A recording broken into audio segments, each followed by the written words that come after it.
Protestat e opozitës kundër korrupsionit dhe qeverisë kanë qenë të fragmentuara.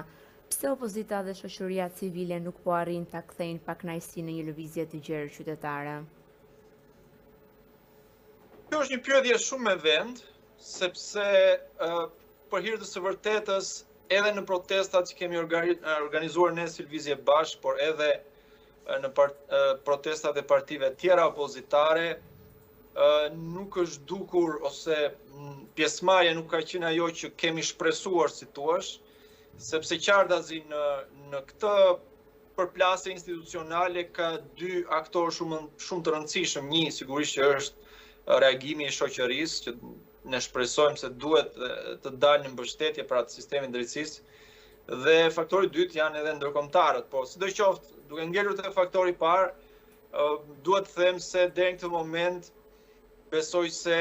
publiku shqiptar ka ngelur disi në rolin e spektatorit të kësaj përplasje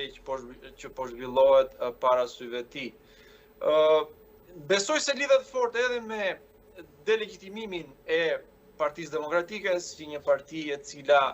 do duhet paktën projektohej si ajo që do ta zëvendësonte Partinë Socialiste në pushtet, pra ama delegjitimimi i saj, i liderit të saj dhe një pjesë të kastës së saj bëjnë që të shihet me mosbesim, themi, angazhimi social në për protesta dhe të lidhen gjitha shpresat me atë që do të realizojë sistemi i drejtësisë. Lëvizja Bashk është përpjekur të sjellë një alternativë të majtë në politikën shqiptare. Një skenë të dominuar nga dy partitë e mëdha, sa hapësirë reale ka për një projekt të tillë? Ne mendojmë se ka një hapësirë jashtëzakonisht shumë të madhe, sepse nevojat e shoqërisë sot kërkojnë një sër masash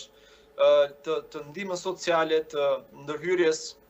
të përgjegjësisë së shtetit dhe në orientimin e ekonomisë dhe në ringjalljen e institucioneve publike, siç mund të jenë institucionet arsimore apo të shërbimit shëndetësor, por edhe një lloj, siç e thash, riorientimi të investimeve të kapitalit jo thjesht tek turizmi